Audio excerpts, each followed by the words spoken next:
Hi, everybody. I'm Candid Stanisci of NLL Lacrosse Talk. Welcome to the Spanglish World Network on Zingo TV channel 250. Please remember to download the Zingo TV app at the respective app stores for iOS and Android devices. While you download, make sure you rate and leave a comment. Both apps are absolutely free. Zingo TV is available on Google Chromecast, Amazon Fire TV Sticks, Roku Sticks, and also on all smart TVs 2016 forward. Now, on NLL Lacrosse Talk, joining me, of course, is our co-host, Gary Groob. Gary, how you doing, buddy? I'm doing great, Frank. It's great to be back in Canada after touring across the U.S. with Philadelphia and Rochester, playing in the Fan Cup, of all things. What a great tournament that is. It's a great experience. If anybody was looking to come out and either play in it, support it, join it, you wouldn't be wasting your time. You would enjoy every bit of camaraderie there is to that weekend. It was spectacular. Rochester did a great job. The Fan Cup has to do with fans playing in a tournament and basically traveling the country, going from a different NLL venue to another. This is something that's been going on for many years. And lacrosse fans everywhere get together and have a little tournament and an excuse to basically have some fun. Yeah, a big excuse to have some fun. And that little tournament was 6 games on Saturday, so not so little tournament. It raises money for the local charity, and as you put, it goes from city to city to city. In past and present NLL towns, where guys have made friends over the 20 years that it's been in existence. Ironically, the beginning of this thing was fans from Buffalo, Rochester, and Toronto back in 2002 played a game in Mississauga with a case of beer on the line. And it's grown into this terrific endeavor in which there's silent auctions, raffles, all kinds of different things, as well as camaraderie over the weekend and the parking lot, shall we say, where the parties are pre and post, as well as a banquet and awards. So it really is a terrific event. Front hood and tailgate. Absolutely. Absolutely. The roadies did win the parking lot on the Friday night. I had guys out there still 4 a.m, and they did make the first game at 9. Kudos to them. So my big question is, I think, of giant concern to me. What was the goaltending like? You know what? The goaltending was spectacular. We only had one goalie on the roadies, Aaron William Freeland. Yes. And he was spectacular. He played terrific. I couldn't ask any more out of him. He was solid for all 6 games. And in case you don't know, folks, Aaron's the co-host on Candid Frank Live Monday, Wednesdays, and Fridays. And he used to refer to himself as Meathead. That had a lot to do with the fact that his goaltending and him being willing to play goal led to himself thinking that he might be a meathead. You know what I really enjoyed was one of the games he put on his combine shirt, because he's the only one in that tournament that ever went to an NLL combine tryout. So, let's put him that much ahead of us. Aaron's a really good guy. He loves the game of lacrosse, plays great goal, and has done this for many years. And he lets us know every time the event happens the condition of his body, which, let's just say, every year, it's not that he gets more hurt. It just takes longer for him to recover, which is typical of all of us. Well, I feel a little bit like Humpty Dumpty. I had my chiropractor put me back together again too, So it was a great weekend. I wouldn't have traded it for the world. And I was in Philadelphia a couple of days earlier and doing a few things, lacrosse and non-lacrosse related, and it was a wonderful time. So it was nice to actually get to travel again. That's my first foray out of the country since all of this nonsense began. So, what do you think of Trudeau's app? You know what? It was not that difficult to do, and they never asked me, but I found out that when they scan my passport, it comes up on their screen that I filled it out. So right. If you haven't filled it out, that's when you start getting the headaches. Just fill it out. It takes about 3 minutes. Yeah, and make sure you have everything required to fill it out. That never hurts either, because you need to have the vaccine. Otherwise, there's, again, a lot of extra headaches that you don't need. Yes. I always hear about couples, families, friends, groups go on a trip, and you go, why didn't Jim go? Later, you find out why. He didn't fill out the form, or wasn't unable to fill out the form, if you know what I'm saying. So yeah, we're still in COVID times. Thank you very much. The Yeah. good news is you guys had a chance to leave the country to join other lacrosse fans, and let's confirm. It's quite. Yep. If he's ready to come, bring him in. Yeah, Daniel, go ahead, bring him in. Our guest is waiting for us. Our guest is John Grant Sr. And John Grant Sr., there's a junior to go with John Grant Sr. So this guy has done a lot for lacrosse, including sire, a pretty good lacrosse player. Yeah, the best in the world. It's a royal family. How are you, John? It's great to see you. Hey guys, how you? Good. Can you hear us okay? Perfect. Okay, great. So John Grant Sr., first of all, we always ask our friends, and we consider everybody who plays and is involved in lacrosse as friends, how they caught the bug. How did lacrosse enter your life? Well, interesting. In Peterborough, Ontario, the PMLA, I was 1960, 61.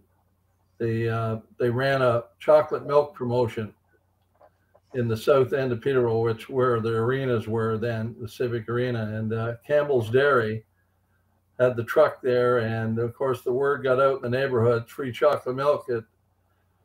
So kids are running, biking, you name it, getting to the arena, and then all of a sudden, wait a minute, you got to go on the floor. They had a barrel of sticks, and you grab a stick and you go out on the floor, and they put you through catching, throwing, all that type of stuff. And it just happened too that summer lacrosse started. We were close, would have been out of school, so they started a summer daytime lacrosse school.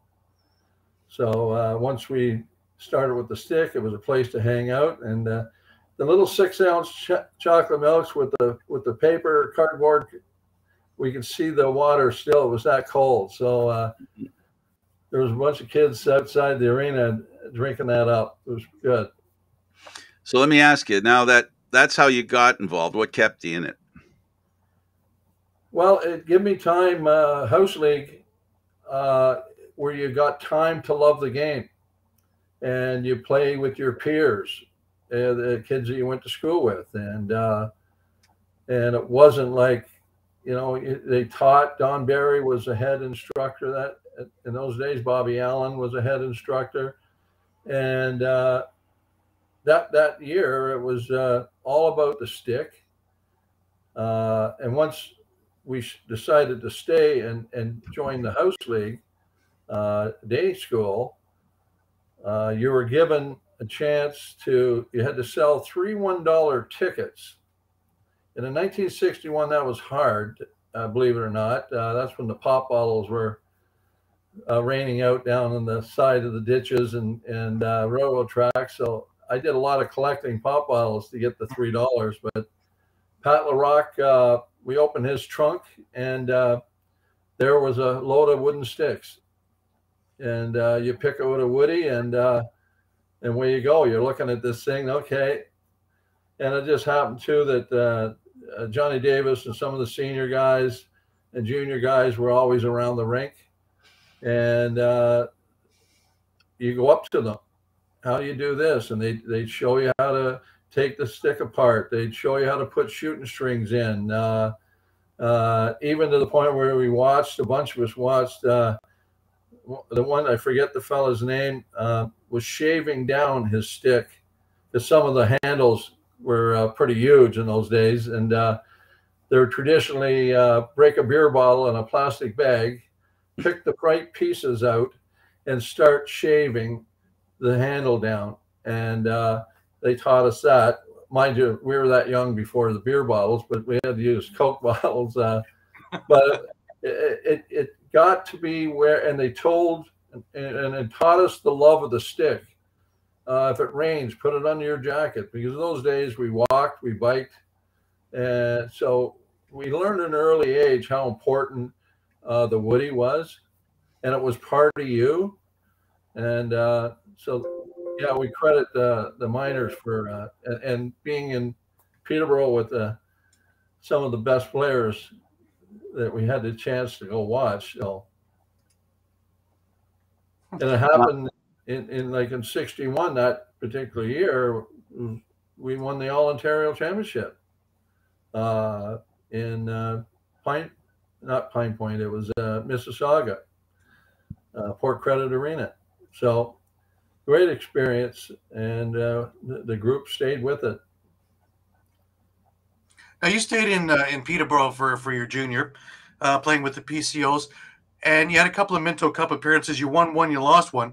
Let's talk about the one you lost, because that was really the more, shall we say, the more famous one, actually. The 71 season to Richmond. That still leaves a mark. That hurts. Obviously, yeah. It's our first time out west. We were lucky that the way the series went in the East, we faced Tobico, and we had close series with them. But we walked into their rink and they had posters of Vancouver and all that they're going, and that kind of gave us motivation. And here we are, and we ended up out west. We had a team meeting before we left, whether we could pick up one goalie, and we decided to go with our team. And the West, they were allowed to pick up 5 of the best players in the West, all the top gunners, and we took them to 7 games and 3 in overtime, and probably 12 goals called back on the questionable rules, and but everything was stacked against you in there. Well, even when we left, Vancouver Sun, they did an article on how that they felt that we got robbed, saying that probably that series is a landmark series as far as Queen's Park Arena. You wouldn't want to play anywhere else than Queen's Park, and the old screen in those days. And it was amazing arena, amazing area. And I think it was over 28,000 that attended that 7-game series. Wow. I mean, the fans there in the arena, people dug underneath the arena to come up, and they come up under a dressing room. They wanted to get in, and kids cut through the screen on the big fan. It wasn't on at this particular time. Those days, you run, as soon as you're in, you run to wherever you were going to sit. There was no seating order, but yeah, amazing adventure, and we learned a lot from it, even though it hurts. Right. And you got your revenge the next year. You won in 4 games straight, beating the same Richmond team. Yeah. Yeah. Well, we waited for them at the airport. We were ready for Richmond again, and hopefully Richmond and they did come back. So, yeah. Right. And then you finished with junior. Quite numbers, man. 93 goals, 204 assists in 70 games. Amazing numbers. And you wind up with the MSL team, Peterborough, and you win the Men's Cup first year out. Well, that was a special time, getting to play your team that you grew up watching, running out in between periods and shooting on the net, and me and my buddy Barry Ryan, and it was pretty amazing that go in the dressing room for the first time, and here's Johnny Davis and Cy Coombs, and Larry Ferguson, some of the legendary players. And it was funny in those days in '73, there was ashtrays in the room. So I got my spot, and just looked around and go, okay. It was a great experience. And the special part about that is it was 4 or 5 of us from junior came up, and we ended up on the same line. Coach Allen put us together as a second unit, and it was great. Now I want to jump over now to the National Lacrosse League. In '74, you wind up in Philadelphia. Now the interesting thing is, when that team started, that was the same day that the Flyers won the Stanley Cup. So that city was already in a frenzy. We had Jim Wasson on a while back, and he talked about some of the experiences there, and basically being treated like rock stars. Talk a little bit about Philadelphia, the crowd, the event, the league, everything. Well, again, the history of Philadelphia, and here we are from Peterborough, and we landed in Philadelphia and did some kind of a press junket, and got to get around in the Spectrum, and wow, it was pretty amazing. And of course, the Flyers they were on their run. We were in a hotel about 3 miles away, and we're heading now for the Spectrum, and about a mile that we couldn't go any farther.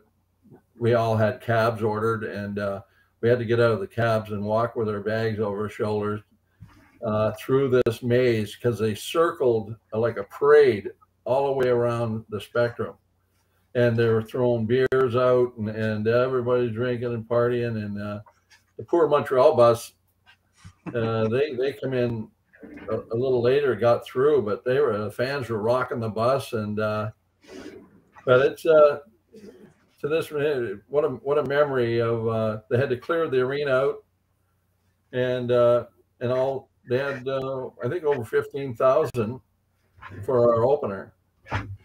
That's amazing. But you had great crowds there throughout, right? 12,000, anywhere between 12 and 16,000 while you're playing.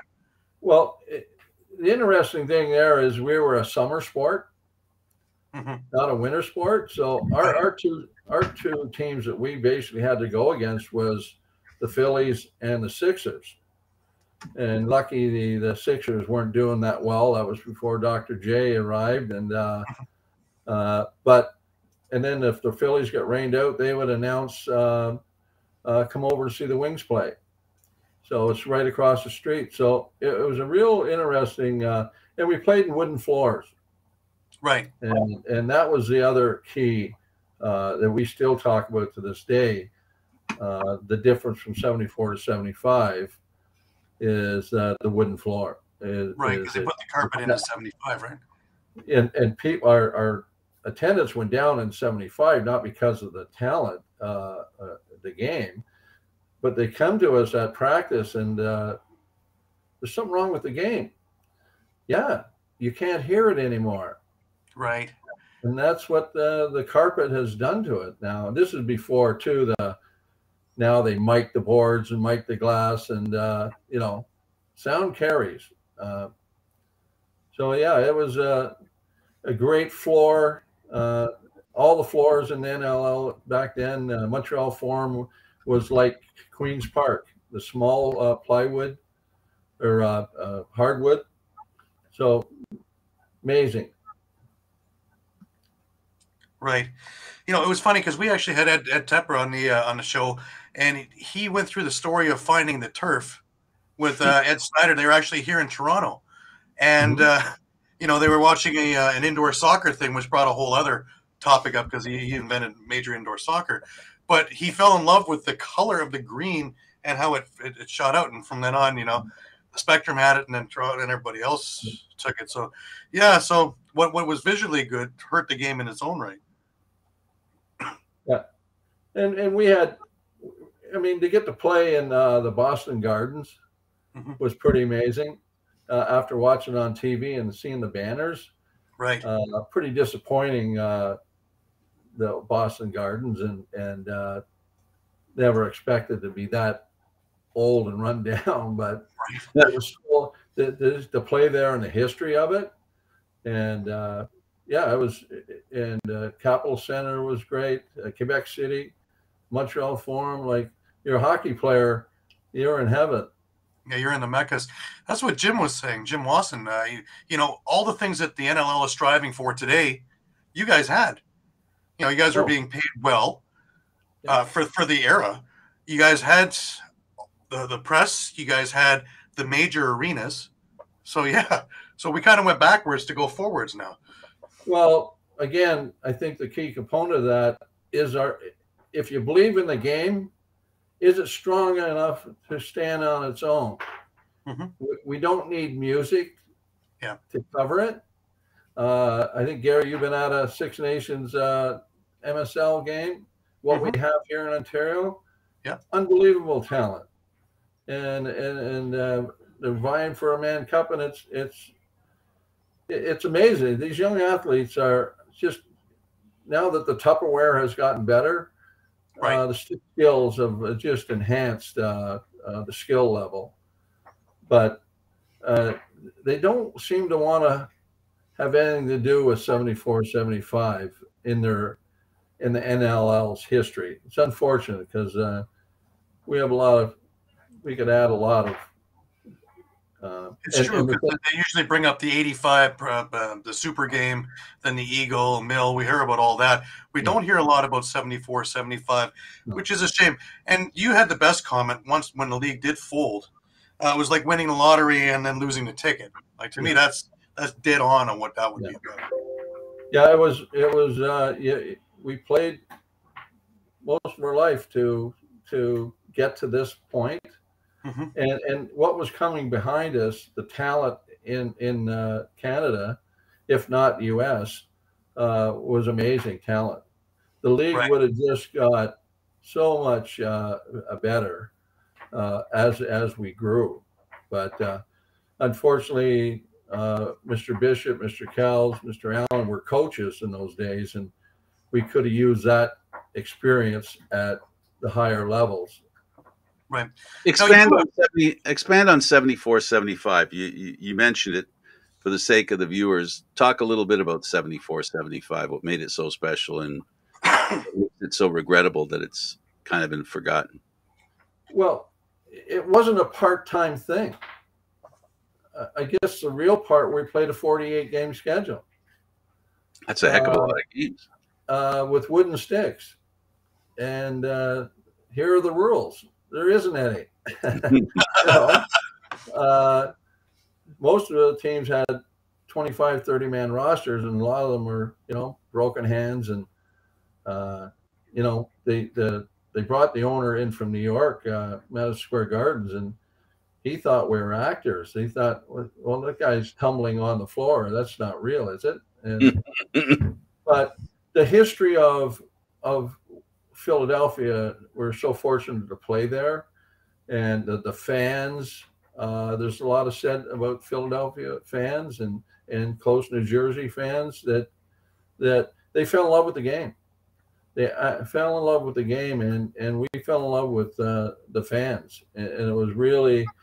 And the thing is, we were welcomed into the Spectrum. I remember the manager sat down with you were talking about the Eagle League. They were flying me in and out in the wintertime, and I sat down with the manager, which I knew in the 70s. He says, I was in Canada and we had this bacon. I said, yeah, female. I love that. I said, I can get you some. What do you want? So I said, they were flying me in. So I said, well, I need tickets. I'm bringing my 11 kids from my hockey team. And the Flyers play Saturday afternoon. The Bulls play Friday night. And we play Saturday night with the Wings. Well, the Bulls might be tough. We can get you Flyer tickets. And these kids took them down in a van with a mattress, and they got to go in the dressing room with the Flyers and got a puck and stick, and got on the floor during lacrosse as they played hockey and lacrosse. And then one of our Wings that was back in the 70s, she was working now with the Eagles, and I ran into her at the Spectrum and, come on over to the Met Stadium. I'll bring the kids over. So we brought them, and they were allowed to go on the field, and were given toques and scarves. It was pretty amazing. And one of the kids was Brent Tully, which played for the World Juniors on hockey 2 years ago. Pretty amazing. Now, let's move over to another one of the so-called miracles. And we're going to talk about the 1978 field team, the team that at one point wasn't even going to happen. And you guys took this challenge by the thing and just went crazy. You guys learned a game to be able to compete, and not only compete but win. Well, one of the things we had behind the scenes that they fought, kind of got ahead of the CLA, and Boyd Behringer, and he pulled it all together. And Bobby Allen was our coach, and we had some West guys, and we're all box players. Right. We're all box players, and we'd get together on weekends and to practice and go to Syracuse for token club games and stuff like that, but turn around and play during the week playing box. So it was quite a learning experience going in. Of course, being in England, and we left Canada in July. It was like 85 degrees, and you get to England, and it was October, cold and rainy, and it was really miserable. And of course, playing field lacrosse, how do you keep at that time we had 23 players, and now you look at the rosters now of 40. How do you keep 40 guys happy? That when you play box, you're in rotation all the time. In Right. field, in England, I was a seventh man attack. We had 7 attack guys, so you get your 5 minutes, and you might not get the ball for 5 minutes, and then the other guy gets his turn. So it was. We were looking for a flight home. It was, and it was amazing. After we got clubbed by the U.S., we had to play Australia to get a crack at them again. And again, everybody's kind of bitching and going over stuff. And our trainer, Barry Bartlett, I give him so much credit. We were down for morning breakfast, and all the teams are in this big dorm kitchen area. And he stood up and he did our taping and that. I'm sick of you wimpy Canadians. All I hear is crapping, and you're this, and it's raining, and my feet are cold. And he lit into us really good. And it was a great wake up for us. And we ended up standing up and giving them standing ovation. And he said, if I hear another negative thing, 2 o'clock taping, be there, shut the hell up. And we give him a standing O, and we had a good, from that, we had a good game against Australia and got into the finals. And yeah, it was, I always remember the bus ride over to Stockport and we were pounding. It just happened, one guy hit a stick on the floor of the bus. Right. And then somebody else hit the stick on the bus, and then somebody else in the stick. So you can imagine, by the time we got to the stadium, they could hear us coming from a mile away. And, wow. and we get off there. And that was a box game. We just played loose ball. Our captain, Carm Collins, had trouble with the long pole. So he said, I'm going to cut 10 inches off this and make it shorter, because it'd help him pick Lucy's up in front of the net. Mm-hmm. And so everybody chipped in, and it, unfortunately for a lot of the guys, that they end up going down to 14 players from a 23 roster. Mm-hmm. It wasn't best for a lot of guys, but they sucked it up, and they're all part of it. And to this day, we had a reunion a couple of years ago before COVID, and they were introduced at the Memorial Center. And we had 21 out of 23 showed up for the reunion. Wow. And they were walked out to the Memorial Center floor during a nation game, and nice. They were given a standing O. And I said, enjoy it, boys. This is the first time you ever got a standing O in Peterborough. So, now, the thing is this, too, is it was the template that's still used today on how to build a field team. Well, it changed, though. See, and I've had this chat with Coach Allen. We're traditionalists because I've been around 61 years. You're a lefty, you're a righty. On the field, in 82, when we went out for the 82 team, mm-hmm. they got more field oriented, and to where A goes to B, C cuts around D, F goes around G, and this guy shoots. I go, so you're out in the field, and we didn't know whether you're A or B, or we never went through this stuff. Instead of, this is a loose ball, this is how you catch the ball. And interesting, the stick situation in England, because we were still playing box with our woodies, a lot of guys had trouble. We'd get these, and the sticks then weren't very good. So we're drilling through the sidewalls and bootlace and leather and trying to get a Tupperware stick like our box. And at the dead hour, a trainer of mine, Tommy Phillips, he put a catgut in my woody because you had to have a stopper. And that's what I used in England. I used my wooden stick with a catgut stopper in it, and they allowed it. So, what was the advantage of using catgut as opposed to what you would have used otherwise? Well, instead of just shooting string or just putting a makeshift, this guy was meticulous that he put because our wooden sticks were made of catgut, the sidewall, and then he added to that and weaved it through like it was magic. But okay. It had to be a certain.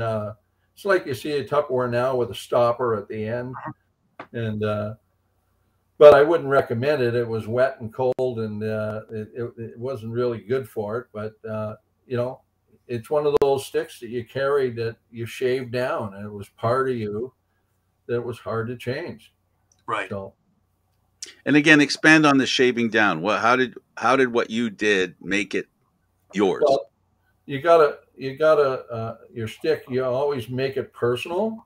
I mean, we have a lot of kids in the NLL now that probably don't know how to string a stick, don't have anything to do. So there's always one or two guys in the team that know how to string, and they would be the stringers for like the wooden sticks. You'd get them, and the leather would be weaved through. So you got to pull all that leather out and rerun it through the holes. And then the handles could be very thick. That's where I was going. Yeah.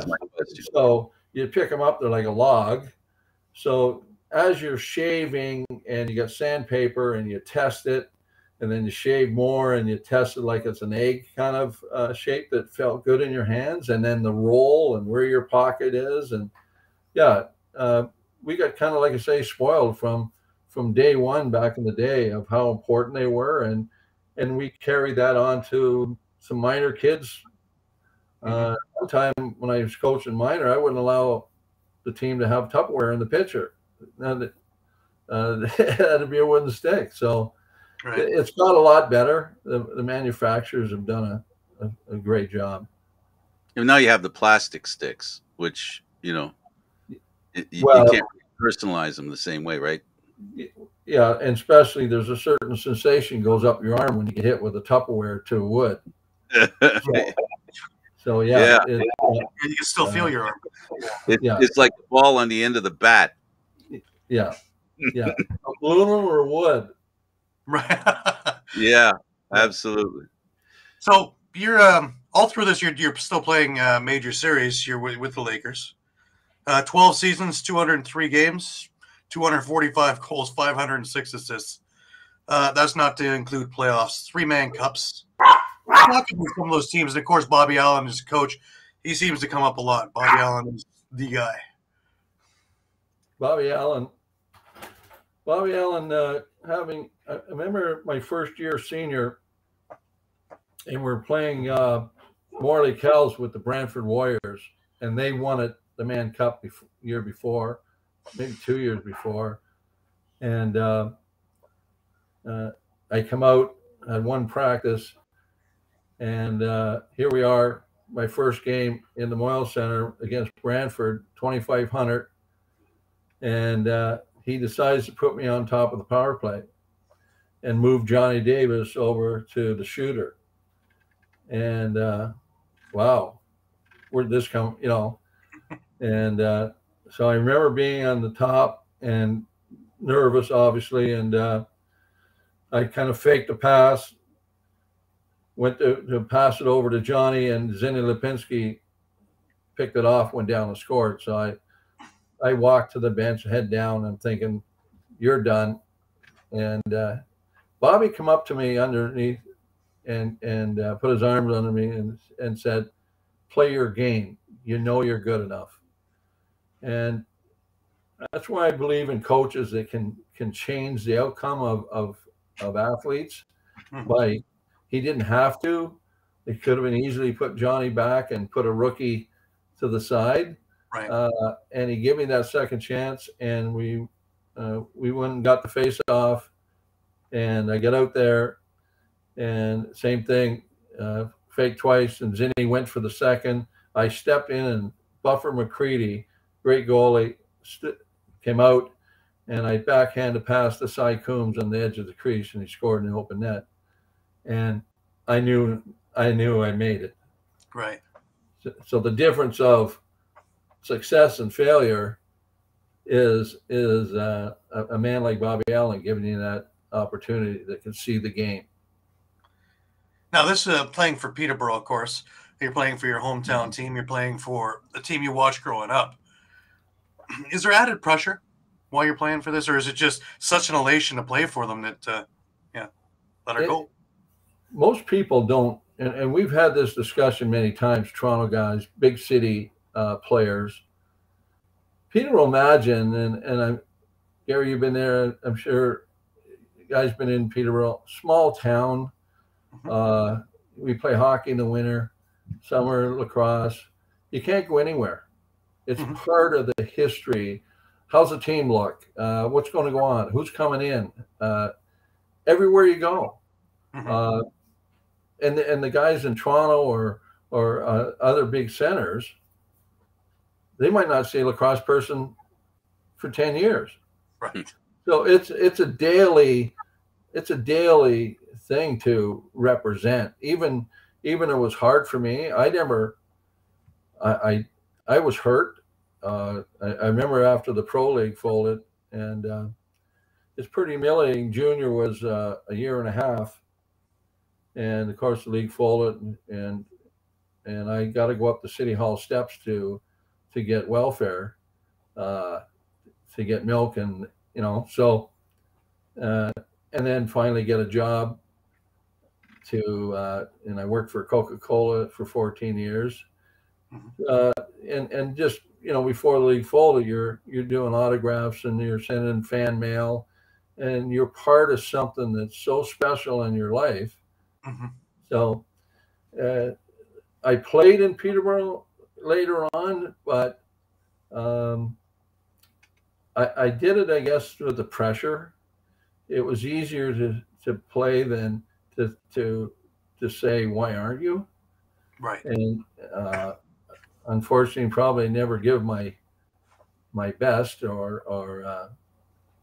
but I think getting into coaching was my deliverance of now I can give back, right, and do to kids, and the same kids that the guys that taught me, I can pass that message on. So right, that's the fun part. When I went to Sudbury and Peterborough Minor Lacrosse, when junior started at 5 years old in '79, we only had 67 kids play minor lacrosse. And get a little article in the paper, and you go to and I coached the type team that first year, and 9 never played before. Junior kind of could catch it and throw at 5, but we're playing zone games and getting. And then we went to the people that ran minor lacrosse, and we got to get house league going. We have to grow the game, and we got new people on the executive, and it grew to where we had over 1,100. So that's amazing. Yeah. Why is it in Peterborough? Is it only because it's a small town? I don't know. I have to believe there's more to it than just the size of the community. Isn't part of it lacrosse and how long it's been an important and integral part of the game in Peterborough? History has certainly helped us, but saying that, you're part of the community. Everybody knows it's the old North End, South End. East City was famous for their baseball, and the South End was where the arenas were kind of action. North End, not many. The Wasson brothers and Duncan and a few came out of the North End, but it was mainly predominant where the GE and the factories were, where the most population was in Peterborough. By the highway. Yeah, and it's everywhere you go. Again, you're at the game, and it didn't cost you an arm and a leg. You got to see, imagine, the Allens and the Davises and some of the best players winning Man Cups in a little civic arena, and it was the talk of the town. It was, you're playing. And in those days, remember, we lived outside. We didn't have computers. We had your stick, peanut butter and jelly sandwich, and you're at somebody's backyard, and that's a game always turned up at the park or at somebody's backyard, and Mrs. Smith making sandwiches, and we're all over and our competition was always amongst ourselves. Right. Until you nationally stood for Peterborough and made the Lakers the famous team that it is. I think that had a lot to do with it too, is the Man Cups that were won. I mean, civic pride has, fans love winning and communities love winners. And Peterborough has a deep history when it comes to lacrosse of winning. When someone says the Peterborough Lakers and says the Man Cup, the two belong together a lot, as much as anywhere else, actually. So. Well, we have very knowledgeable, special people that imagine sat out some of them still were at the Miller Bowl, that was an outdoor bowl that held over 4,000 in an outdoor bowl. And I remember 204 where we had the flood, and how lacrosse helped heal the city. And it was like New Orleans. Furniture out on the roadway, the neighbors are all out in the lawns talking, and it just happened that year. The team, we got a sponsor from Cortha Chrysler, and put some money in, and the team come together and end up winning a Man Cup. And again, it was a healing process where everybody got behind it. I want to talk about one thing about it with you coaching, is you always carry a wooden stick with you. Yep. Talk about that and why you carry it around everywhere you go. Well, my first time back 9 years ago from Sudbury, I had a rule in Sudbury.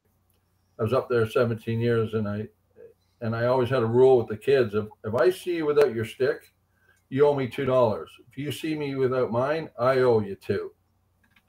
So there's many times kids were coming in the arena and then running back to their cars and talking to parents that they checked the parking lot, see if my van was there. So the first game back, I was helping on the parking lot side, our home opener for Peterborough Minor Lacrosse, because I was a VP of House League. And I had the rule when the kids come in, carry your stick.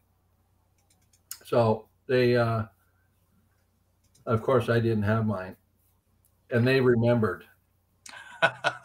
$2. So I literally took 42 kids. They followed me to the office, and I had to get toonies from the Moyle Center office. I said, a bet's a bet.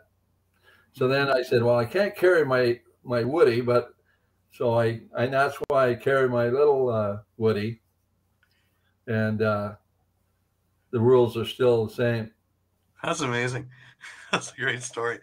3 different Hall of Fames, 4 if you include being inducted with the Peterborough PCOs. We talked to people like Michelle Boyer and a few others, and the ones in the local town, like being inducted to the Peterborough District Sports Hall of Fame, was actually more of a jolt for them than going to Ontario Lacrosse Hall of Fame. Is it the same? Being inducted by your hometown Hall of Fame? Well, I think back when we went in, our group, I was part of the kind of a first group that went in, where I think there was like maybe 70 at one time. So we met in Toronto and a dinner and all the inductees, and then later on they started having it through the OLA. But it's, I mean, when you get anybody, you get in your own hometown Hall of Fame, it's pretty special. Right. And of course, the big one with the Canadian. And walk around the Moyle Center and see your picture on the wall. It's, you know, pretty amazing. Yeah, definitely. And like I say, the Canadian Lacrosse Hall of Fame, that honor is spectacular. 2008, you're inducted there. Just the honor of it. Just talk a little bit about that. Well, it's to play the game, and you don't play it for thinking you're going to be down. You know, most of us played for cold beer and you know, right, a bag of chips.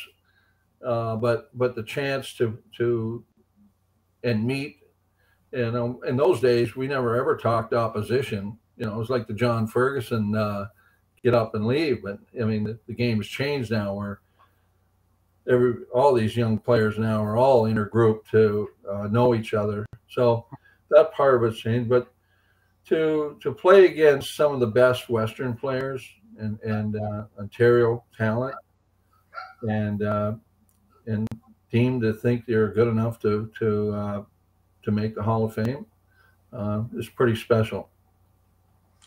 Now, talk a little bit about today's game in comparison to the game that you played and you grew up with. Are we moving forward? Or are we moving backwards? What do you think? Well, today's game, I had an interesting chat with my son actually before we went on the air.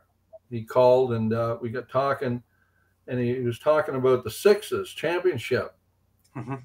And he said, "Dad, I had to go to the 80s. I had to pull out the 80s program." He says, "What do you mean 80s?" He goes, he put the lines together. He put two lines together, 2 5-on-5.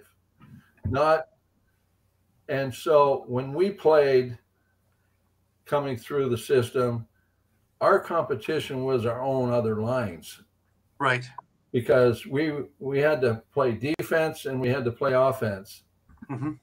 And you didn't ever want to be scored on, or J.J. Johnson or Evie would be yipping at you, and they'd go out. And so this is the way it went. So as we practice, there's another unique thing that they don't do enough now, but we practice. We enjoy being at the rink and learning and having a coolie after and going over some young kids, juniors coming up and showing them the ropes.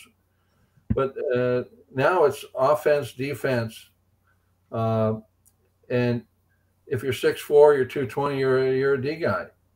Right. And that should never be. I tell midget kids and bantam kids, don't get pigeonholed. Tell the coach you want to learn everything about what it's like to be hit with the ball and what it's like to give it back when you don't have it.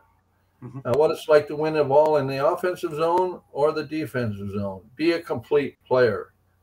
And I think that's where a lot of these young athletes, they're faster, unbelievable condition, but I think it'd be great if they would go back to 5-on-5 and do line matchups and learn team concept of this is our line and this is our team.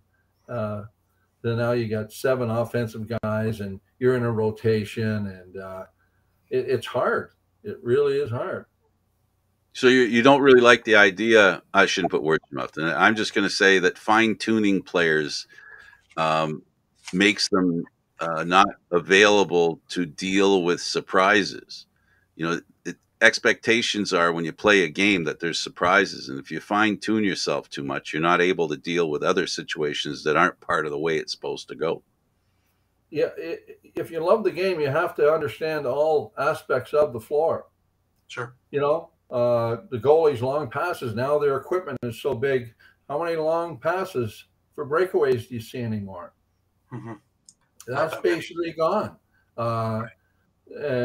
People get excited, and you got a loose ball, you're coming out of your end, and all of a sudden they ask, why is he stopping?